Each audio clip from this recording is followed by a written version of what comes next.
ఉన్న బంగారాన్ని విడిపించి ఆ రోజు ఆన్లైన్ రేటుకే మేము కొంటాం. Sharma gold company.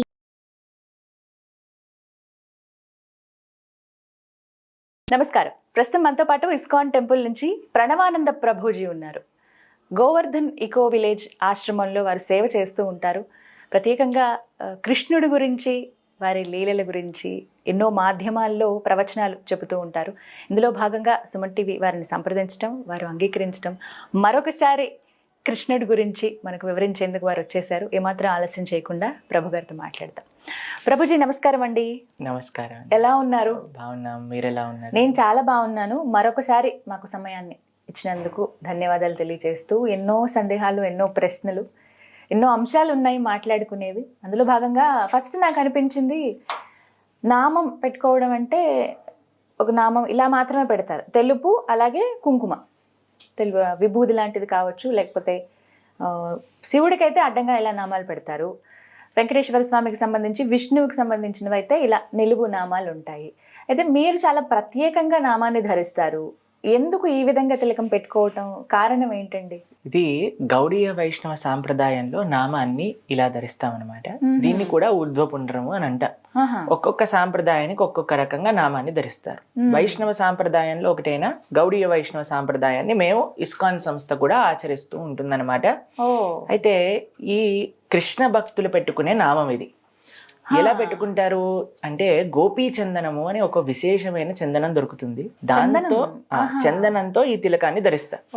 దీని యొక్క అర్థం ఏంటి అని అంటే, ఇప్పుడు మేము పైన పెట్టుకున్నాం కదా, ఈ ఊర్ధ్వపుండ్రం ఉంది కదా, ఇది భగవంతుడి యొక్క శ్రీపాదాలు, అంటే భగవంతుడి యొక్క చరణాలు అనమాట. భగవంతుడి యొక్క చరణం ఎక్కడైతే ఉంటుందో అక్కడ తులసి కూడా తప్పకుండా ఉంటుంది. తులసి పైన భగవంతుడి యొక్క చరణం ఉంటుంది అనమాట. అయితే భగవంతుడి యొక్క శ్రీపాదాలు, ఇక్కడ తులసి, తులసి యొక్క ఆకు భగవంతుడి యొక్క పాదాల దగ్గరే. ఎందుకు ఇది పెట్టుకుంటాము అని అంటే, ఒకటి సూచిస్తుంది ఏంటి అని అంటే, భగవంతుడి యొక్క భక్తురాలైన తులసి అంటే భగవద్భక్తులతో ద్వారా మనం భగవంతుని చేరుకోవచ్చు, భగవంతుడి యొక్క శ్రీపాదాలను ఆశ్రయించవచ్చు అని తెలుపుతుంది అనమాట. చాలా మంది మమ్మల్ని అడుగుతారండి, ప్రభుజీ మీకు కృష్ణ భక్తి ఉంటే మనసులో పెట్టుకోవచ్చు కదా, ఇంత పెద్ద తిలకం పెట్టుకొని ఎందుకు చూపించాలి, చూపించుకోవడం ఎందుకు అడుగుతారు. అయితే నేను వాళ్ళని అడిగాను. ఆయన ఒక సాఫ్ట్వేర్ ఎంప్లాయ్ అనమాట. అయితే ఆయన నాతోటి ఈ ప్రశ్న వేస్తున్న సమయానికి ఆయన ఒక ఐడి కార్డు వేసుకున్నారు మెడలో. అన్నాను, అయ్యా మీరు ఆఫీస్ ఎంప్లాయ్ అయితే అయ్యి ఉండొచ్చు, మరి ఐడి కార్డు ఎందుకు వేసుకున్నారు? ప్రభుజీ మరి తెలియకూడదా నేను ఈ ఆఫీస్కి సంబంధించి, నన్ను లోపలికి వెళ్ళనివ్వరు Prabhuji, I'm from this organisation అని తెలుపుకోవాలి కదా. ఒక స్కూల్ పిల్లలు ఉన్నారండి, స్కూల్కి వెళ్ళినప్పుడు యూనిఫామ్ వేసుకోవాలా వద్దా? వేసుకోకపోతే ఇంటికి పంపించేస్తారు. చదువుకోవడానికి స్కూల్కి వెళ్ళినప్పుడు యూనిఫామ్కి ఏంటి సంబంధం అంటే, అదొక డిసిప్లిన్, అదొక రికగ్నిషన్, అదొక ఐడెంటిఫికేషన్. కాబట్టి ప్రతి వ్యవస్థలో కూడా మీరు చూసారంటే, ఇప్పుడు మనం ఈ రోడ్ మైక్ పెట్టుకున్నాం, దానిపైన సుమన్ టీవీ అని రాస్తుంది. ఎందుకు ఉండాలి? అది జస్ట్ ట్రాన్స్మిషన్ చేస్తుంది. కానీ వి ఐడెంటిఫై, ఇది నుంచి మాధ్యమంగా మనం చేస్తున్నాము అనే ఒక విషయాన్ని మనం ప్రస్తావన చేస్తున్నాం అన్నమాట. కాబట్టి ప్రతి దానికి ఒక ఐడెంటిఫికేషన్ ఉన్నప్పుడు, భగవద్భక్తులమైన మనందరం కూడా మేము కృష్ణుడికి చెందిన వాళ్ళం, భగవంతుడి యొక్క సేవ చేస్తున్నాము, భగవంతుడి యొక్క శ్రీపాదాలు మేము నుదిటి మీద ధరిస్తున్నాము. అయితే నాకు కృష్ణుడు అంటే చాలా ఇష్టం. నాలా ఇంకా ఇష్టం ఉన్న వాళ్ళు చాలా మంది ఉన్నారు. ఇంకా కృష్ణుడే మా లోకం అన్నవాళ్ళు కూడా చాలా మంది ఉన్నారు. వాళ్ళందరూ అంటే ఇస్కాన్లోకి వెళ్ళటం కానీ, ఆశ్రమాల్లో సేవ చేయటం కానీ, పూర్తిగా సాధు జీవితం అనుభవించడం కానీ, ఇలా ఏవి కాదు, నార్మల్ లైఫ్ని లీడ్ చేస్తూ కృష్ణ భక్తి ఎక్కువగా ఉన్నవాళ్ళు ఇలా నామాన్ని ధరించవచ్చా? ధరించకపోతే ఏమన్నా ప్రాబ్లమా? ఏం లేదండి, తప్పకుండా అందరూ నామాన్ని ధరించవచ్చు. మీకు ఒక విషయం చెప్పనా, నేను ఇంజనీరింగ్ చదువుతునేటప్పుడు నేను ప్రతిరోజు కూడా నామం పెట్టుకొని వెళ్ళేవాడిని కాలేజ్కి. అవునా? ప్రతిరోజు. అప్పుడు మరి అయితే నా ఫ్రెండ్స్ స్టార్టింగ్ లో హాస్టల్ వాళ్ళు ఏమన్నారు తెలుసా, ఓ పంతులు గారు వస్తున్నారు, పంతులు గారు వస్తున్నారు అని అప్పుడప్పుడు జోక్ చేస్తూ ఉండేవారు అనమాట. నేను మాత్రం నాకు ముఖ్యం ఏంటి, భగవంతుడు చెప్పిన మార్గంలో మనం నడవాలి. కాబట్టి నేను నామం పెట్టుకుంటూ ఉండేవాడిని, వెళ్తుండేవాడిని. కానీ వాళ్ళు ఎంత నన్ను ఎగతాళి చేసినా సరే నేను నా అలవాటుని మార్చలేదు ఎప్పుడు కూడా. అది చూసి మళ్ళీ వాళ్ళు నన్ను ఎప్పుడైనా చూసారనుకోండి దండం పెడుతూ ఉండేవాళ్ళు.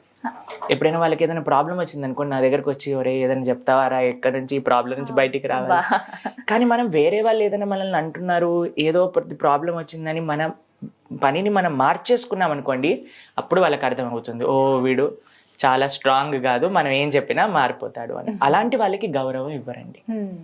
నేను ఒకసారి మీకు ఒక విషయం చెప్తాను. మా స్కూల్లో ఒకసారి నేను ఏదో ఒక కారణం వల్ల ఫాస్ట్గా క్లాస్కి వెళ్ళాల్సి వచ్చింది. ఆ రోజు నేను తిలకం పెట్టుకోలేదు, నామం పెట్టుకోలేదు అనమాట. అయితే మా టీచర్, ఆవిడ హిందూ కాదు, వేరే ఒక రిలీజియన్కి సంబంధించిన ఆవిడ. అయితే నన్ను క్లాస్ అయిపోయాక, hey where is that red line on your face అని అడిగింది అనమాట. అయితే ma'am I forgot because I was in hurry అని అన్నా.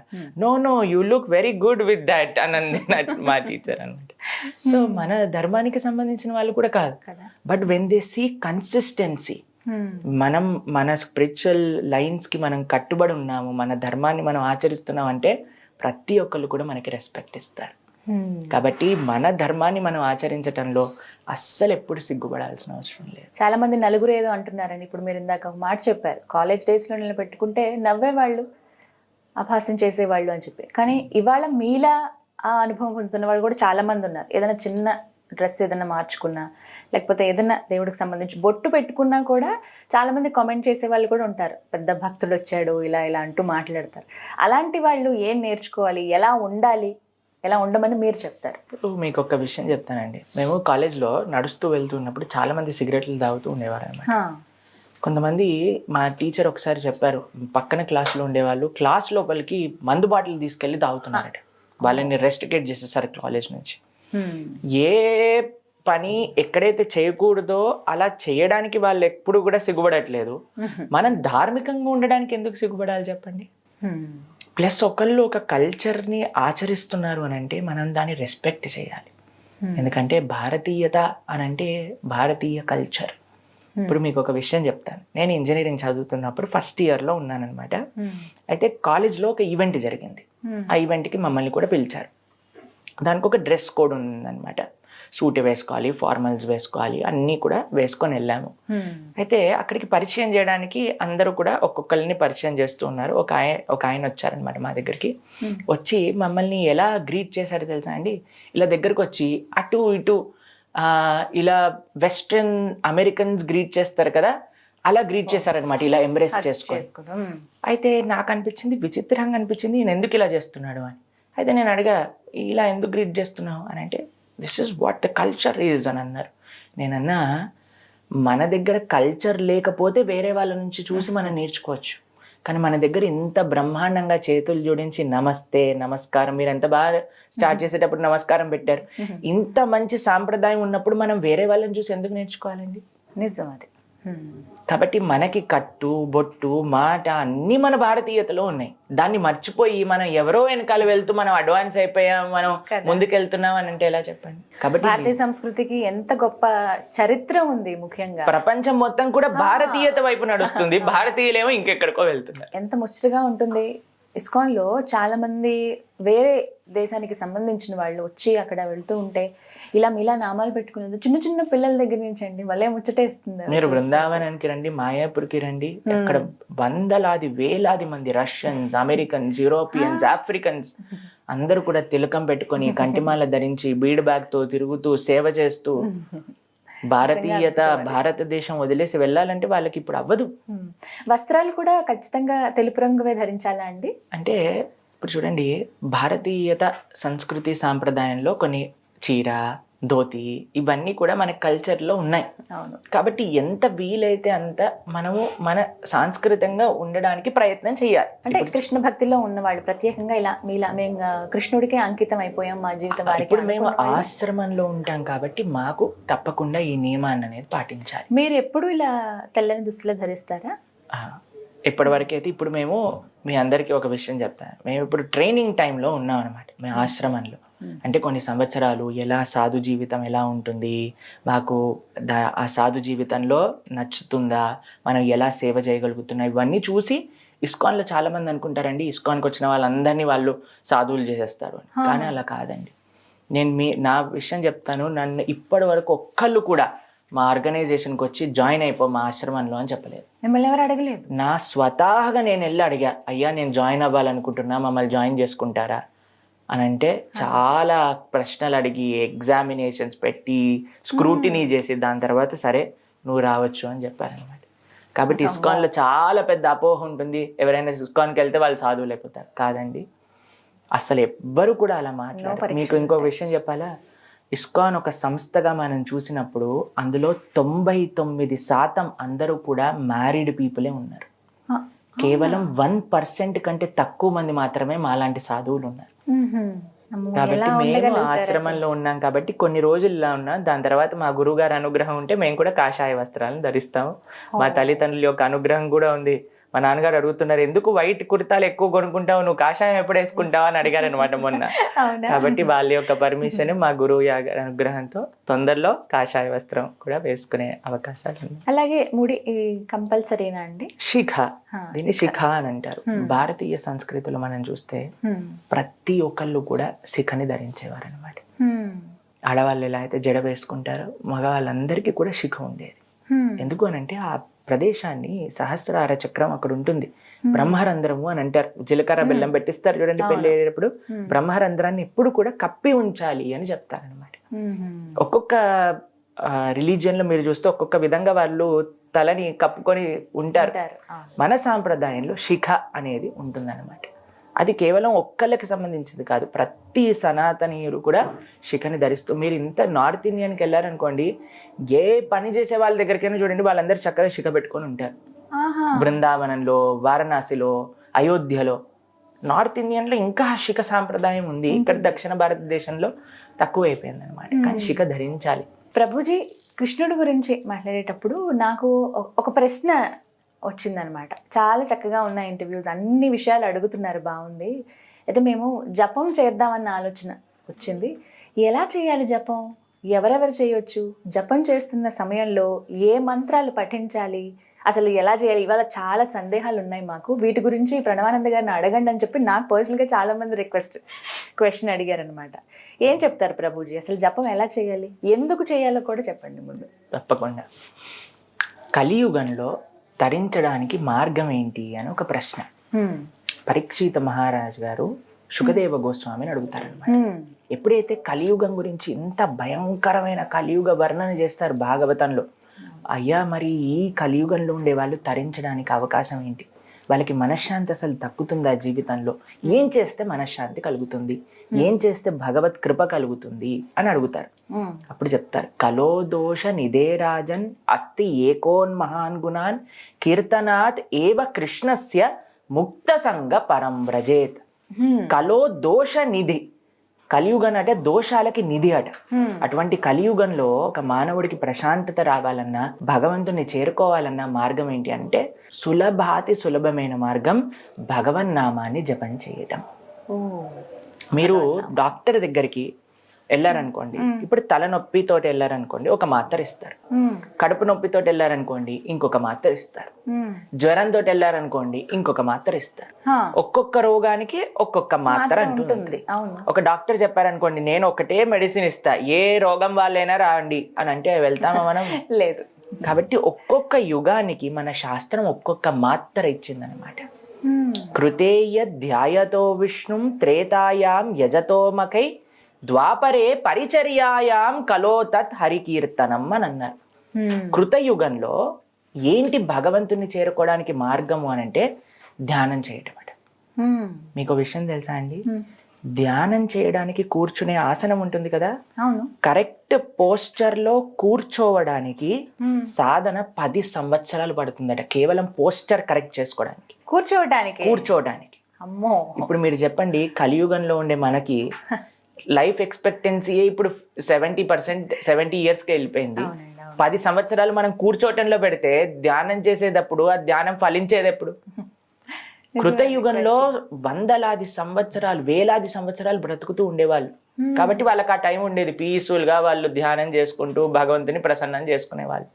అందుకే మనం వింటాం, ధ్రువుడు ఇన్ని సంవత్సరాలు చేశారు అని, ఈ మహర్షి, ఈ యోగులు ఇన్ని సంవత్సరాలు చేశారు. కానీ అంత సమయం మన దగ్గర లేదు. కృతేయ ధ్యాయతో విష్ణుం త్రేతాయాం యజతో మకై. త్రేతాయుగంలో భగవంతుని చేరుకోవడానికి మార్గం ఏంటి అంటే యజ్ఞయాగాది క్రతువులు చేయడం అన్నమాట. కలియుగంలోకి వద్దాం. యజ్ఞం చేయాలంటే ఏం కావాలి? ఒక హోమగుండం కావాలి, ఆవు నెయ్యి కావాలి.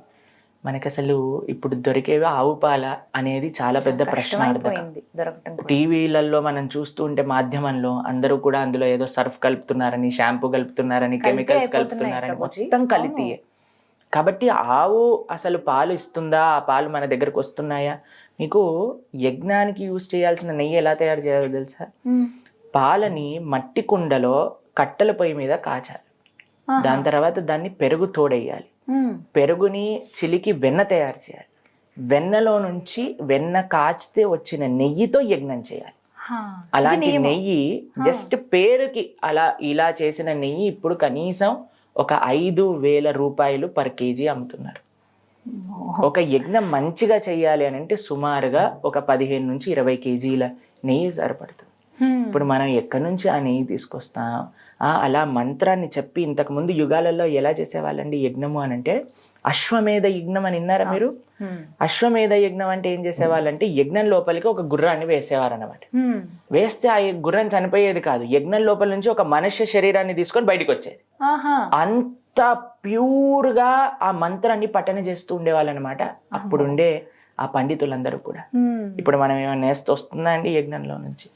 చాలా కష్టం అది. కాబట్టి ఇటు ఇంగ్రీడియంట్స్ సమకూర్చడం వేరు. మీకు ఒక విషయం తెలుసా? మీరు ఎప్పుడైనా యజ్ఞంలో కూర్చున్నారనుకోండి, అందరు, మొన్న మా ఇంట్లో ఒక యజ్ఞం జరిగింది, అందరు కళ్ళల్లో నుంచి నీళ్లు కార్చుకుంటూ కళ్ళన్నీ ఉబ్బిపోయి బయటికి వెళ్ళి లోపలికి రావటం ఎంత కష్టమైనది. ప్రతిరోజు మీరు నియమంగా యజ్ఞాలు చేయాలి అని అంటే ఎంత కష్టం. కలియుగంలో చేయలేము. కానీ అప్పట్లో ఎలా చేసేవాళ్ళు? అప్పట్లో ఎందుకంటే ఆ ఫెసిలిటీ ఉండేది. అందుకే మన రామచంద్రుడిని చూస్తా మనం యజ్ఞం చేసాం, బంగారు సీత ఇవన్నీ చెప్తూ ఉంటారు. త్రేతాయుగంలో యజ్ఞయాగాది క్రతువులు, ద్వాపరే పరిచర్యాయ, ద్వాపర యుగంలో పరిచర్య. ఎందుకంటే కృష్ణుడు ఉండేవాడు కాబట్టి గోపికలందరూ, గోపాల బాలందరూ భగవంతుడికి సేవ చేసుకున్నారు. కానీ కలియుగంలో అటు ధ్యానము చేయలేము, ఇటు యజ్ఞయాగాది క్రతువులు చేయటం అంత ఈజీ కాదు, పరిచర్య కూడా మనకి అంత సులభమైన విషయం కాదు. మరి కలియుగంలో ఉండే వాళ్ళు తరించడానికి మార్గం ఏంటి అంటే కలో తత్ హరి కీర్తనం, భగవంతుడి యొక్క నామాన్ని జపం చేయటం. కాబట్టి ఇందుకు కలియుగంలో కృష్ణుడి యొక్క నామాన్ని జపం చేయాలి అని చెప్తారనమాట. మనకి ఉపనిషత్తులన్నీ చెప్తున్నాయి. ఏంటి అద్భుతమైన మంత్రం అని అంటే హరే కృష్ణ కృష్ణ కృష్ణ హరే హరే, హరే రామ రామ రామ హరే హరే, ఇది షోడశాక్షర నామ్నాం కలి కల్మషనాశనం నాతర పరతరోపాయ సర్వవేదేషు దృశ్యతి. వేదాలన్నీ పైకి కిందికి ఎంత ఎతికినా సరే దీనికంటే ఒక గొప్ప మంత్రం దొరకదట కలియుగంలో జపం చేయడానికి అని చెప్తుంది శాస్త్రం. కాబట్టి చాలా మంది అడిగే ప్రశ్న ఏంటి తెలుసా అంటే నెక్స్ట్ ఎవరెవరు చెప్పాలి, ఏంటి నియమాలు, ఎలా చేయాలి? ఇది చాలా మందికి ఉన్న సందేహాలండి. అయితే మీకు చెప్తాను. ఈ హరినామం చేయడానికి ఎటువంటి నియమాలు లేవు. ఎవరైనా చెప్పచ్చు, ఎటువంటి పరిస్థితుల్లోనైనా చెప్పచ్చు. మనకి కొన్ని అశౌచములు వస్తాయి కదా, ఆ పరిస్థితులలో కూడా ఈ హరే కృష్ణ మహామంత్రాన్ని చెప్పచ్చు. ఈ యొక్క మంత్రానికి ఆ యొక్క స్పెషల్ ఫెసిలిటీ అనేది ఉందన్నమాట. కాబట్టి ఈ మంత్రం ఎలా జపం చేయాలో చెప్పిస్తాను చూడండి. దీన్ని జపమాల అని అంటారు. మీ అందరికీ తెలుసు, మీ అందరి దగ్గర ఉంటుంది ఇంట్లో. అయితే ఈ మాలలో 108 మనులు ఉంటాయి. బీడ్స్ అని అంటారు, జపా బీడ్స్ అని అంటారు అనమాట. అయితే ఈ పైన దానిపైన, అన్నిటికంటే పెద్ద దానిపైన జపం చేయకూడదు. దాని తర్వాత నుంచి మనం స్టార్ట్ చేయాలి జపం చేయటం. ఈ వేలు ఎప్పుడు కూడా మనం జపంలో వాడం. ఎందుకంటే దీన్ని చూపుడు వేలు అని అంటారు. నువ్వు ఇలా తప్పు చేసావు, నువ్వు ఇలా తప్పు చేసావు. భగవంతుడికండి ఒక విషయం నచ్చదు. ఏంటో తెలుసా? వేరే వాళ్ళల్లో తప్పులు ఎతకటం. మనం ఎప్పుడైనా నువ్వు ఇలా చేసావు, నువ్వు అలా చేసావు, నువ్వు ఇలా చేసావు అని జీవితం అంతా వేరే వాళ్ళని దూషిస్తున్నావు అనుకోండి, భగవంతుడు అటువంటి వాళ్ళ సేవను ఎప్పుడు కూడా యాక్సెప్ట్ చేయరు. అందుకోసం ఈ వేల్నే స్వామి అన్నారు నా సేవలో ఉపయోగించకూడదని చెప్పారు. కాబట్టి ఈ వేల్ని మనం యూజ్ చేయాలన్నమాట. అయితే ఈ వేలు ఇలా పక్కన పెట్టి ఇక్కడ నుంచి మనం స్టార్ట్ చేస్తాం. హరే కృష్ణ కృష్ణ కృష్ణ హరే హరే, హరే రామ రామ రామ హరే హరే. ఇలా ఒక్కొక్క బీడ్ పైన జపం చేస్తూ వచ్చాక మనం ఇక్కడ చివరికి వస్తాం కదండి. చివరికి వచ్చాక మళ్ళీ క్రాస్ చేయొద్దు, మళ్ళీ తిప్పేసేయాలి మాలని. ఇలా తిప్పేసి ఇక్కడ నుంచి ఇక్కడికి చేయాలి. మళ్ళీ ఇక్కడికి వచ్చాక ఇలా మాలని తిప్పేసేయాలి. ఇలా జపం చేయాలన్నమాట. అయితే ఎవరైనా చేయొచ్చు, చిన్న పిల్లలు, వృద్ధులు, స్త్రీలు, పురుషులు, ఎటువంటి పరిస్థితిలో ఉన్నా, ఎటువంటి అశౌచ స్థితిలో ఉన్నా సరే ఈ మంత్రాన్ని మనం చేయొచ్చు. ఎవరైనా ఎటువంటి నియమాలు లేవు, ప్రతిరోజు నిరంతరం కూడా చక్కగా చేసుకోవచ్చు అనమాట. ప్రభుజీ సమయం మరి ఏ సమయంలో చేస్తే మంచిది? శ్రేష్టం ప్రొద్దున పూట బ్రహ్మముహూర్తంలో చేయడం. కానీ మీకు ఆ సమయంలో వీలు లేదంటే ఎప్పుడైనా సరే మీరు చేయటం ప్రారంభం చేయండి ఫస్ట్. దాని తర్వాత కృష్ణుడే మొత్తం క్లారిటీ ఇస్తారు మీకు ఎలా చేయాలి. ఒక చిన్న మాట, అంటే అశౌచం ఉన్న సమయంలో పర్వాలేదు చేయొచ్చు, అది ఆడవారైనా సరే ఎవరైనా ఏమైనా ఇంట్లో ఏమన్నా అనుకోని సంఘటనలు జరిగినప్పుడు కూడా అంటున్నారు. ఉదయం పూట ప్రారంభించాలంటే కొంతమంది లేచిన వెంటనే అలా స్టార్ట్ చేస్తూ ఉంటారు, కొంతమంది స్నానాదులు ఆచరించి చేస్తూ ఉంటారు. అలా స్నానం చేసే స్థితిలో కూడా లేరనుకోండి, ఇప్పుడు మాకు జపం చేయాలనిపించింది, అప్పుడు చేసుకోవచ్చా? అలా అన్నిటికంటే బెస్ట్ స్నానం చేసి జపం చేయడం. లేదు అని అంటే కొన్నిసార్లు మనకు అనారోగ్యం ఉంటుంది, దాని తర్వాత అప్పుడు స్నానం చేయలేము. అప్పుడు ఏంటి అంటే తప్పకుండా చక్కగా జపం చేసుకోవచ్చు. అపవిత్ర పవిత్రోవా సర్వావస్థాన్ గతోపివా యత్స్మరేత్ పుండరీకాక్షం సబాహ్య అభ్యంతరశుచి అని అంటారు. భగవంతుడి యొక్క నామాన్ని చెప్పడం చేత బాహ్యంగా ఆంతరికంగా శౌచం అనేది వచ్చేస్తుంది అనమాట. కొంతమంది వేరొకరి కోసం కూడా చేస్తూ ఉంటారు. ఇప్పుడు ఎవరైనా భర్తకో భార్యకో బాగోలేని స్థితిలో వాళ్ళ తరపున ఇంకొకరు చేస్తూ ఉంటారు. అలా చేస్తే అసలు ఫలితం ఉంటుందా అండి? ఇప్పుడు మీకు ఒక విషయం చెప్తాను. మీకు ఆకలేసింది అనుకోండి, ప్రభుజీ మీరు తినేయండి నా ఆకలి తీరిపోతుంది అని అంటే తీరిపోతుందా? కాదు, మనమే తినాలి కదా. కాబట్టి ఎవరి జపం వాళ్ళే చేయాలి, ఎందుకంటే ఎవరి జీవితాన్ని వాళ్ళే నడిపించాలి. మనం ఎలా వేరే వాళ్ళ కోసం మనం తినేసి అయ్యా నువ్వు హ్యాపీగా ఉండి నేను తినేసా నీ పోర్షన్ని కూడా అంటే వాడు ఏమంటాడు, నువ్వు తింటే నాకేమొస్తుంది అని అంటారు. అవునా కాదా? అలానే జపం కూడా. కాబట్టి ఆధ్యాత్మికంగా ప్రతి ఒక్కళ్ళు కూడా, అది పిల్లలైతే పిల్లల ఆధ్యాత్మికంగా ఉండాలి, స్త్రీ ఆధ్యాత్మికంగా ఉండాలి, పురుషుడు ఆధ్యాత్మికంగా ఉండాలి, పెద్దల ఆధ్యాత్మికంగా ఉండాలి. అప్పుడే ఒక మంచి సంస్కృతి సాంప్రదాయం అనేది మన యొక్క సొసైటీలో ఉంటుంది. ఎంత సమయం చేయొచ్చండి? ఇప్పుడు ఈ మాలల్లో కూడా కొన్ని మనకి సైజెస్ ఉంటాయి, రకరకాల మాలలు ఉంటాయి. కొంతమంది చిన్నవి తీసుకుంటూ ఉంటారు. అంటే ఇప్పుడు 108 అంటున్నారు, అంత సంఖ్య కాకుండా ఇంకా తక్కువ సంఖ్యలో చేయొచ్చా? ఏ సంఖ్యలో చేయొచ్చా? అట్లీస్ట్ 108తో స్టార్ట్ చేయాలి. 108 చేయాలి అని అంటే మీకు ఒక విషయాన్ని చెప్తాను. 7 నిమిషాలు పడుతుంది సుమారుగా. ఎవరి జీవితంలో 7 నిమిషాలు లేవు చెప్పండి భగవంతుడి యొక్క నామాన్ని చేయడానికి? కాబట్టి అందరి దగ్గర ఉన్నాయి. కాబట్టి మనం సమయం తీసుకొని ఆ యొక్క మాల అనేది చేయాలి. కాబట్టి 7 minutes అంతే, ఈజీ. ప్రభుజీ ఇళ్ళ దగ్గర చేయొచ్చా లేకుంటే ఆలయంలో మాత్రమే ఇలా చేయాలా? ఇంట్లో ఎక్కడైనా సరే, మీరు ఫ్లైట్ లో ఉన్నా, ఇంట్లో ఉన్నా, షిప్ లో ఉన్నా, ఎక్కడున్నా సరే మీరు హ్యాపీగా మంత్రం చేసుకోవచ్చు. నేల మీద, గాలిలో, నీళ్లలో ఎక్కడున్నా సరే జపించుకోవచ్చు అనమాట. తప్పకుండా. నియమాలు ఏమన్నా పాటించాలండి? జపం చేస్తున్నారు, మేము ఇలా దీక్షలాగా తీసుకుంటున్నాం అన్నవాళ్ళు ఎన్ని రోజులు అలా తీసుకోవచ్చు? ఎలాంటి నియమాలు పాటించాలి? మీరు నియమాల కంటే జపం పైన ఎక్కువ ఫోకస్ చేయండి. ఆ జపం ఎప్పుడైతే మనం పాజిటివిటీని ఎక్కువగా మన జీవితంలో తీసుకుంటూ ఉన్నాం అనుకోండి, అలానే నెగిటివిటీ పోతూ ఉంటుంది. కాబట్టి మీరు ఫస్ట్ జపం స్టార్ట్ చేయండి చేయటం. నియమంగా కొన్ని రోజులు చేస్తాం, 21 రోజులు చేస్తాం. ప్రతిరోజు కూడా నియమంగా ఒక 2 మాలలు చేస్తామని ఈ మంత్రాన్ని జపం చేయండి. మీరు కొన్ని రోజులలో మీకే ఆ మంచి విషయాలు, మీకే ఇంకా ఎంతూజియాజం, ఎలా ముందుకెళ్ళాలి భక్తిలో అనే విషయాలు, ఆ ప్రేరణ అంతా కూడా ఆ జపమే మనకి ఇస్తుంది అన్నమాట. ఏమైనా పని చేసినప్పుడు పరిహారం గురించి చాలా మంది అడుగుతూ ఉంటారు. అందువల్ల మాకేంటి ఉపయోగం, మేము ఏం పొందగలుగుతాము జపం చేస్తే అని అడిగేవాళ్ళు ఉన్నారు. ఖచ్చితంగా అది ఆశిస్తారు, మానవ మాత్రలుగా అది మనకి సహజం ఏముంటుందని. అలాంటి వాళ్ళకి ఏం చెప్తారు జపం చేస్తే? మీరు ఎప్పుడైనా డబ్బులు లెక్క పెట్టారా అండి? లెక్క పెట్టినప్పుడు ఎలా లెక్క పెడతారు? డబ్బులు ఇలా తీసుకొని 1 2 3 4 5 6 7 8 9 10 ఇలా లెక్క పెడతారా? అవును, మీరందరూ కూడా లెక్క పెట్టే ఉంటారు కదండి డబ్బులు. అయితే మనం డబ్బులు లెక్క పెట్టినప్పుడు ఇలా బయటికి ఇలా చేస్తూ లెక్క పెడుతూ ఉంటాం.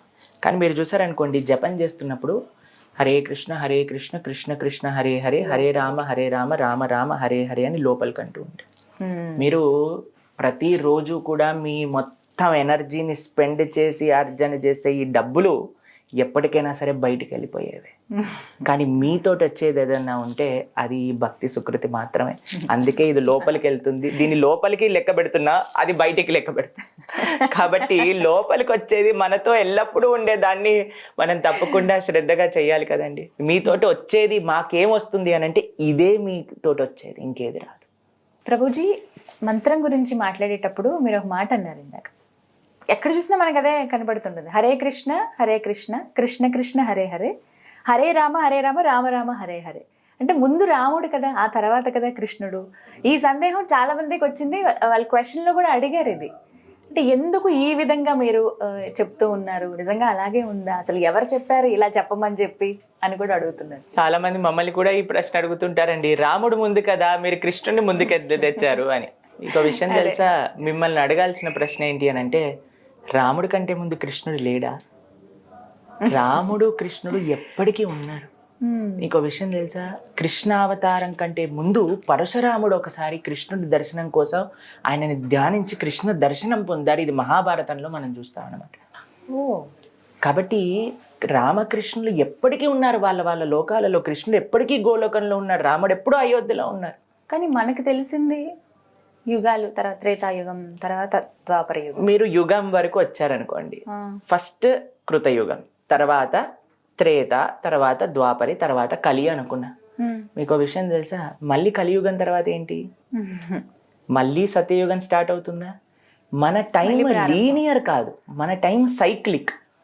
ఒకటి సైక్లిక్ అన్నారు అనుకోండి, అందులో ఏది ఫస్ట్ ఏది నెక్స్ట్ అని ఎలా తెలుసు? చెప్పలేం కదా. మీకు ఇంకొక విషయం చెప్తానండి. వాల్మీకి కథ మనందరం వినే ఉంటాం కదా. ఆయన ఏం చెప్పారండి? మరా అన్నాడు. నారదుడు రామ అంటే అనలేకపోయారు, మరా అన్నాడు. మరా మరా మరా మరా మరా మరా మరా మరా అన్నా సరే ఆయన తరించి వాల్మీకి అయిన వారు. మనం కృష్ణుని పైన రాముడిని కింద చేస్తే మనం తరించమనండి, చెప్పండి. సాంకేత్యం పారిహాసంస్థ స్తోహం హేళనమేవా వైకుంఠ నామ గ్రహణం అశేషాకహరం విదుహు అని భాగవతం చెప్తుంది. అజామిలుడు అనే ఒక ఆయన ఉన్నారు భాగవతంలో, మనకి ఈ యొక్క వృత్తాంతం వస్తుంది. ఆయన జీవితంలో చెయ్యని తప్పంటూ లేదన్నమాట. అన్నీ చేస్తాడు, అన్ని పాపాలు, కానీ చేసిన ఒక మంచి పని ఏంటో తెలుసా? వాళ్ళందరికంటే చివరి పిల్లవాడికి నారాయణ అని పేరు పెడతారు. అయితే ఆయన చనిపోయే సమయంలో ఒకసారి యమదూతలు వస్తారనమాట ఈయనని తీసుకెళ్ళడానికి. భయంతో ఆ పిల్లవాడు ఆడుకుంటూ ఉంటే నారాయణ అని అంటారు. వెంటనే విష్ణుదూతలు అక్కడికి వచ్చేసి యమదూతల్ని అక్కడి నుంచి పంపించేస్తారనమాట. అయితే వీళ్ళు అడుగుతారు, ఎందుకు, ఏం చేశారు వీడు అని అంటే, భగవంతుని నామాన్ని పలికాడు అంటే. ఆయన భగవంతుని నామాన్ని పలకలేదు, వాళ్ళ పిల్లవాడిని పిలిచాడు. నారాయణుని పిలవలేదు, వాళ్ళ పిల్లవాడిని అన్నారు అని అంటే, ఎలా పిలిచినా సరే భగవన్ నామం ఫలిస్తుంది. ఇప్పుడు ఒక దగ్గర మంట వెలుగుతుందండి, ఒకళ్ళు వెళ్ళి ముట్టుకున్నారు, సర్రని కాలింది. అయ్యో నాకు తెలియని ముట్టుకున్నానండి, కాలకూడదు అని ఉంటుందండి. తెలిసినా తెలియకపోయినా భగవన్ నామాన్ని జపం చేస్తూ దాని యొక్క ఫలితం వస్తుంది అంతే. చాలా మందికి ఇంకో ప్రశ్న ఉంటుంది, శాస్త్రంలో హరే రామ మంత్రం ఉంది, కానీ కృష్ణ భక్తులు కృష్ణుడిని ముందుకు తీసుకొచ్చారు అని అంటారు. శాస్త్రంలో 2 మంత్రాలు కూడా ఉన్నాయి. హరే రామ మంత్రం కూడా ఉంది, హరే కృష్ణ మంత్రం కూడా ఉంది. కాబట్టి ఎన్నో మీరు రీసెర్చ్ చేయండి ఇంటర్నెట్లో. మీ అందరికీ ఫోన్ ఉంది, మీ అందరికీ ఇంటర్నెట్ ఉంది కదా. కాబట్టి 2 వర్జన్స్ కూడా మన శాస్త్రాలలో ఉన్నాయి. దాన్ని ప్రామాణికంగా మన ఆచార్యులు అందించారు. అన్నిటికంటే ముఖ్యం ఏంటో తెలుసా అండి, ఆచార్యులని అనుగమించటం, వాళ్ళు చెప్పిన విధంగా ఉండటం అన్నమాట. కాబట్టి శ్రీ చైతన్య మహాప్రభు హరే కృష్ణ మహామంత్ర చెయ్యండి అని గౌడీయ వైష్ణవ సాంప్రదాయంలో అందరికీ కూడా అందించారు. అదే విధంగా మనందరం కూడా జపం చేస్తున్నా. మన భారతదేశంలో కాదు, ప్రపంచంలో ఉండే దేశ విదేశాల్లో అందరూ కూడా ఆ హరే కృష్ణ మహామంత్ర జపం చేస్తూ తరిస్తున్నారనమాట. కాబట్టి హరే రామ మహామంత్ర కూడా శాస్త్రంలో ఉంది, హరే కృష్ణ మహామంత్ర కూడా శాస్త్రంలో ఉంది. ఎలా చెప్పినా సరే భగవంతుడి యొక్క నామం ఫలిస్తుంది. మీరు హరే కృష్ణ మంత్రం చెప్పటంలో ఎటువంటి సందేహాలు పెట్టుకోవాల్సిన అవసరం లేదంటారు. ప్రభుపాదుల వారి గురించి తెలుసుకోవాలనుకుంటున్నాం. ఇస్కాన్ని స్థాపించి ఇవాళ రోజున ఎంతమందికి శ్రీకృష్ణ భగవాన్ని చేరువ చేశారని చెప్పుకోవాలి వీళ్ళందరినీ కూడా. స్థాపనకు కారణం ఏమిటి, అసలు వారి గురించిన చరిత్ర? ఎందుకంటే ప్రతి టెంపుల్లో కూడా వారి విగ్రహం ఉంటుంది. ఆయన నిజంగానే వచ్చి అలా కూర్చున్నారని అనిపిస్తుందండి, నా అనుభవం అయితే అది. ఒకసారి వారి గురించి ప్రేక్షకులకి. ఇస్కాన్ సంస్థాపకాచార్యులు అభయచరణ అరవింద భక్తి వేదాంత స్వామి శ్రీల ప్రభుపాద్, ఆయన పూర్తి పేరు అనమాట. అయితే ఆయన బెంగాల్లో కోల్కతాలో అవతరించారనమాట. అయితే ఆయన చిన్నప్పటి నుంచి చాలా ఆ గాంధీజీ గారి యొక్క మూమెంట్ ప్రభావితమయ్యి ఉండేవారు అనమాట. అయితే స్వాతంత్రం కోసం పోరాడుతూ ఉండేవారు. చాలా మంచిగా చదువుకున్నారు కూడా, ఆయనకి ఇంగ్లీష్ కూడా చాలా బాగా వచ్చేది. అయితే వాళ్ళ తల్లిదండ్రులు ఎంతో ఆధ్యాత్మికంగా ఆయనను పెంచారు. వాళ్ళ ఇంట్లో రాధాకృష్ణుడి యొక్క విగ్రహాలు ఉండేవి. ప్రతిరోజు వాళ్ళ నాన్నగారు ఎలా ఆరతి చేయాలి అవన్నీ నేర్పించడం, ప్రతిరోజు సాధువుల్ని పిలిచి ఈయనతో వాళ్ళందరికీ కూడా ప్రసాదాన్ని వడ్డించడం అవన్నీ నేర్పించారు. చిన్నప్పటి నుంచి ప్రభుపాదుల వారు చిన్నగా పిల్లవాడిలో ఉన్నప్పుడు ఒక రథయాత్ర, పూరి జగన్నాథ రథయాత్ర వస్తుంది కదా, ఒక చిన్న బొమ్మ రథాన్ని తయారు చేసి దాంట్లో జగన్నాథుని పెట్టి వాళ్ళ కాలనీలో అంతా కూడా రథాన్ని తీసుకెళ్తూ ఉండేవారు అనమాట. ప్రతిరోజు కూడా న్యూస్ పేపర్లో టైమింగ్స్ చూసేవాళ్ళు అనమాట. కోల్కతా నుంచి పూరికి ఏ ట్రైన్ వెళ్తుంది, ఏ టైంకి వెళ్తుంది, మేము కూడా అక్కడికి వెళ్ళాలి అని. చిన్నప్పటి నుంచి కూడా ఎంతో ఆధ్యాత్మిక భావనలతో ఆయన ఉండేవారు. అయితే ఆయన కాలేజ్లో చదువుకుంటున్నప్పుడు ఒక ఫ్రెండ్ చెప్పారనమాట, ఇలా ఒక గురువు గారు వచ్చారు, ఆయన ఇల్లు కలుద్దాము అని. అంటే ఆయనకి ఎప్పుడైతే కాలేజ్లోకి వెళ్ళారో అప్పుడు ఆయన ఆధ్యాత్మికం కంటే ఎక్కువగా కూడా ఈ భారతదేశం యొక్క స్వాతంత్రం కోసం పోరాటంలో వాటి యొక్క విషయాలలో ఉన్నారనమాట. అయితే సరే నేను తప్పకుండా వస్తాను కలవడానికి అని శ్రీల భక్తి సిద్ధాంత సరస్వతి ఠాకూర్ దగ్గరికి వెళ్ళారనమాట. వాళ్ళ గురువు గారు, ప్రభుపాదుల వారి యొక్క గురువు గారు అనమాట. ఆయన దగ్గరికి వెళ్ళి ప్రణామం చేసి ఇలా కూర్చోగానే ఆయన అన్నారు, నువ్వు ఇంగ్లీష్ నేర్చుకున్నావు కాబట్టి ప్రపంచం మొత్తం కూడా ఇంగ్లీష్లో కృష్ణ భక్తికి పరిచయం చెయ్యి అని ఫస్ట్ మీటింగ్లోనే ఆయనకు ఒక ఆదేశాన్ని ఇచ్చేశారనమాట. దాని తర్వాత ప్రభుపాదుల వారు బిజినెస్ స్టార్ట్ చేశారు, పెళ్ళయింది, పిల్లలు అంతా కూడా. దాంతో పాటు ఆయన ఈ యొక్క గురువు గారి యొక్క సేవ కూడా చేస్తూ ఉండేవారు అనమాట. అంతా బాగా జరుగుతుంది. ప్రభుపాదుల వారు ఆల్మోస్ట్ వృద్ధులు అయిపోతూ ఉన్నారన్నమాట. అప్పుడు ఆయన వాళ్ళ యొక్క గృహస్థ ఆశ్రమాన్ని త్యజించి సన్యాసాశ్రమాన్ని స్వీకరించారు. వాళ్ళ యొక్క బాధ్యతలన్నీ అయిపోయాక సన్యాసాశ్రమాన్ని స్వీకరించారు. బృందావనంలో ఉంటూ ఉండేవారు అనమాట. బృందావనంలో ఉంటూ ఉన్నప్పుడు ఆయనకి వాళ్ళ యొక్క గురువు గారి యొక్క ఆదేశం ఏంటి, ప్రపంచం మొత్తం కూడా కృష్ణ భక్తిని పరిచయం చెయ్యాలి అని. ప్రభుపాదుల వారికి 70 సంవత్సరాలు. ఆ సమయంలో ఆయన ఇప్పుడు నా గురువు గారి యొక్క పని, ఆయన నాకు ఇచ్చిన సేవ నేను నిర్వర్తించాలి అని. ఇప్పుడు మీరు చూసారనుకోండి, చాలా మంది ఏమంటారు తెలుసా, ప్రభుజీ దేవుడు దయ వల్ల ఈ ఒక్క ప్రాజెక్ట్ అయిపోయింది అని అంటే నేను మంచిగా నా మెటీరియల్ లైఫ్కి రిటైర్మెంట్ చెప్పి బ్రహ్మాండంగా సేవలో ఒక ఆశ్రమంలో బృందావనంలో ఎక్కడో ఒక చోటు ఉండి మీ ఆశ్రమానికైనా వచ్చి ఉంటాం ప్రభుజీ, మా వృద్ధాప్యం మొత్తం చాలా పీస్ఫుల్గా గడపాలి అని మేము అనుకుంటున్నాం. 70 సంవత్సరాల వయసులో అందరూ బృందావనానికి వెళ్ళి ఉండిపోవాలి అని అనుకుంటున్న వయసులో ఆయన బృందావనం నుంచి అమెరికాకి వెళ్ళాలి, ఎందుకంటే నా గురువు గారు నాకు ఇచ్చిన సేవ. చాలా ప్రయత్నం చేశారండి, ఎలా వీసా దొరుకుతుంది, ఎలా వెళ్ళొచ్చు, ఎవరైనా స్పాన్సర్ చేస్తారా, ఒక్క పైస కూడా ప్రభుపాదుల వారి దగ్గర ఉండేది కాదు. ఆయన పుస్తకాలు రాయడానికి పేపర్ యొక్క కొనుక్కోవడానికి డబ్బులు మిలగాలి అని 4-5 కిలోమీటర్లు నడుస్తూ వెళ్తూ ఉండేవారు అనమాట.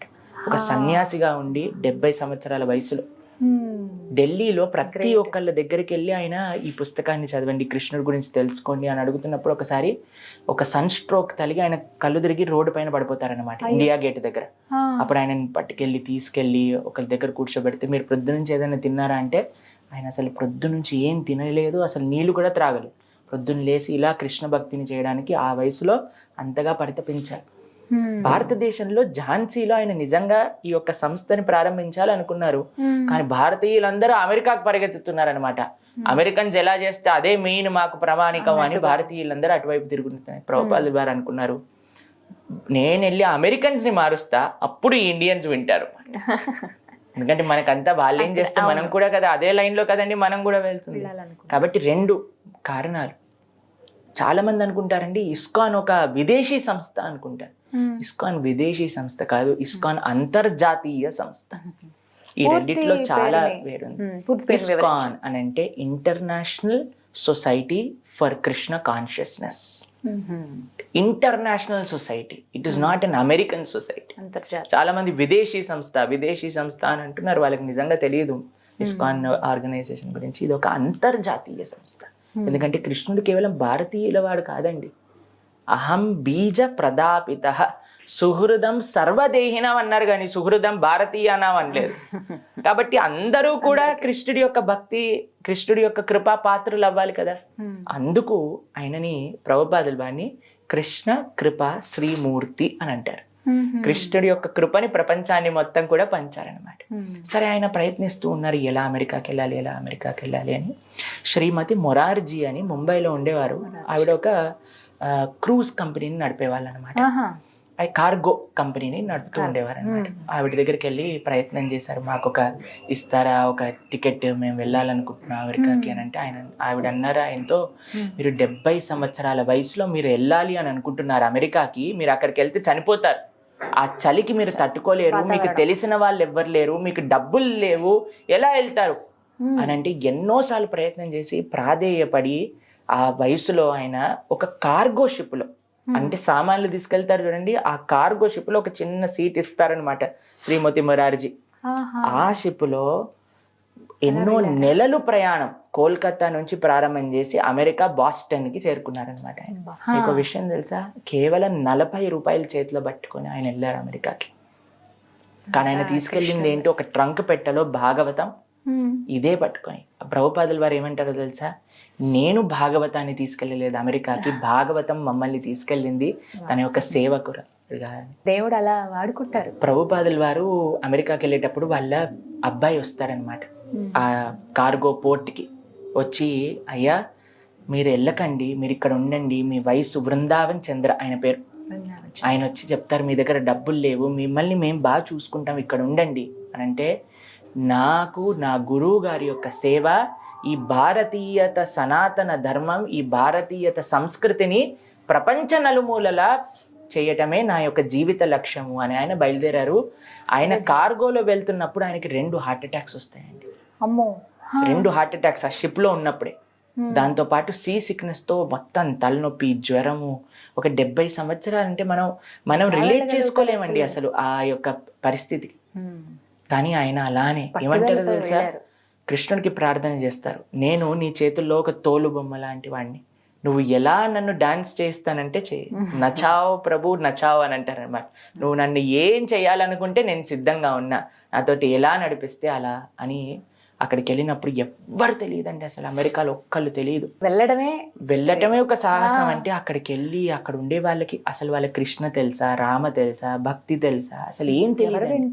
అటువంటి వాళ్ళకి ప్రతిరోజు కూడా ఎంతో శ్రమించి ఆయనే అన్ని వస్తువులను తీసుకొచ్చి వండి క్లాస్ ఇచ్చి అందరికీ కూడా ఆయన సొంతంగా వడ్డన చేసేవాళ్ళు. వాళ్ళందరూ తిని, వాళ్ళకి కల్చర్ తెలియదు కదండి, వాళ్ళందరూ ఎంగిల్ ప్లేట్లు అలా వదిలేసి వెళ్ళిపోతే ప్రభుపాదుల వారు అన్ని ఎంగిల్ ప్లేట్లు కూడా తీసేవాళ్ళు అనమాట. తర్వాత కడిగేవాళ్ళు. ఒక సన్యాసి 70 సంవత్సరాల పైబడిన వయసులో మీరు ఆలోచించండి.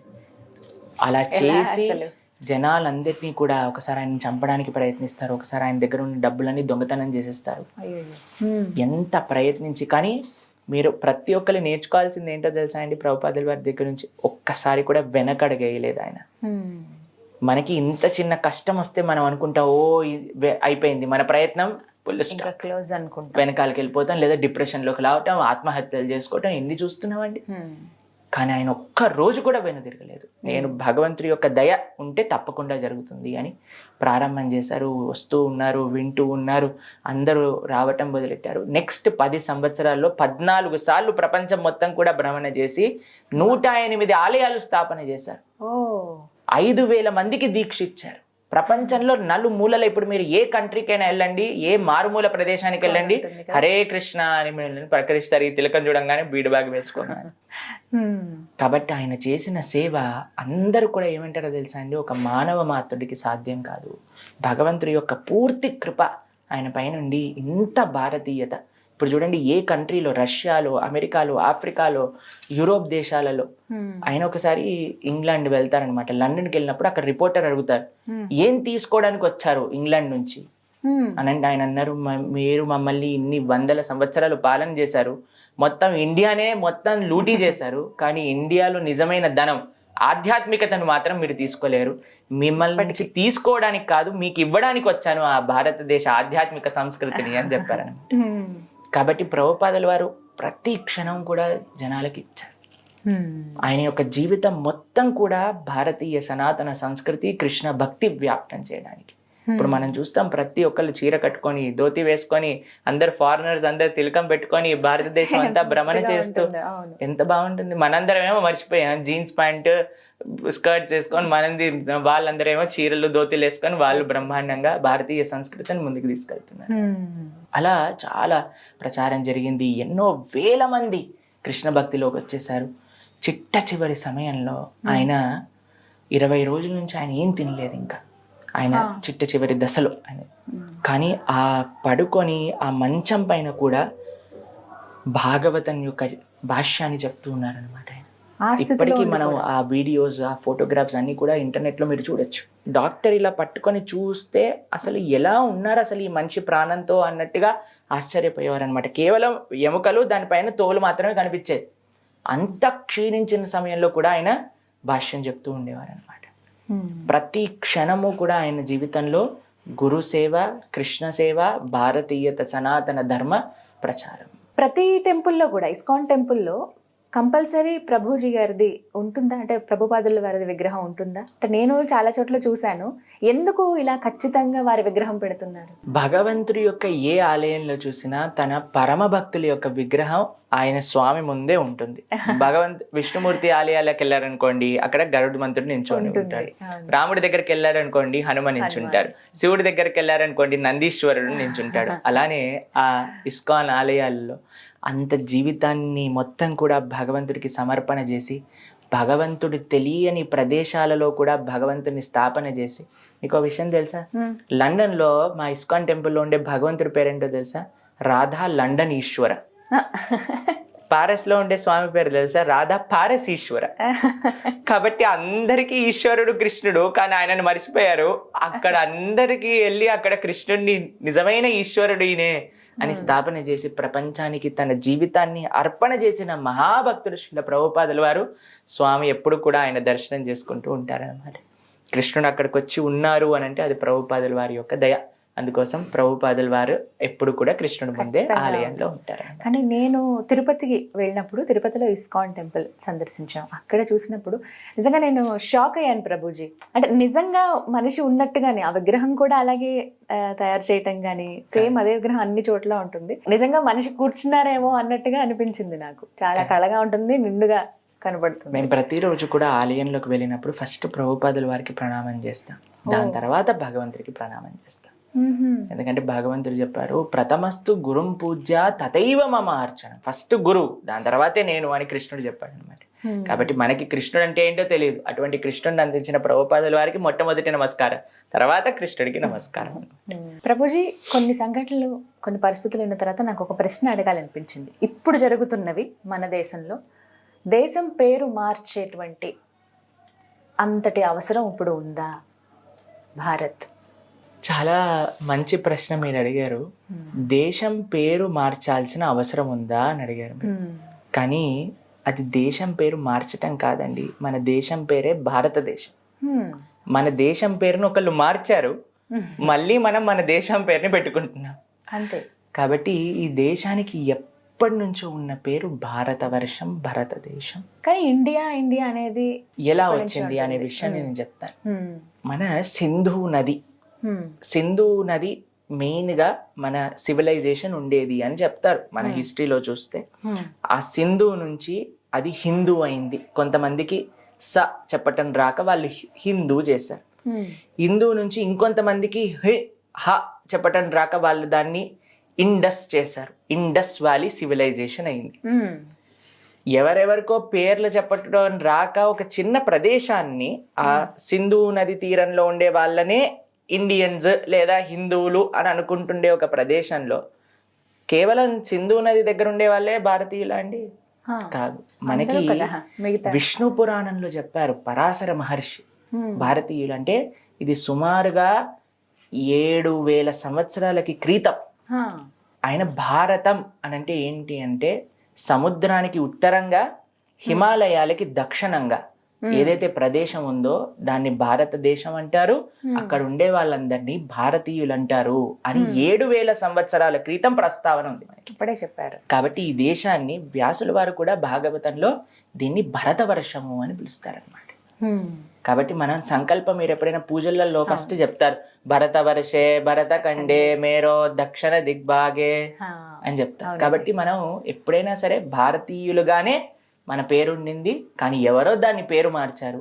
కానీ ఇప్పుడు మళ్ళీ మనం ఆ భారతీయత వైపు వెళ్తున్నాము అని అంటే అది పూర్తి మంచి హృదయంతో దాన్ని స్వాగతించాలి.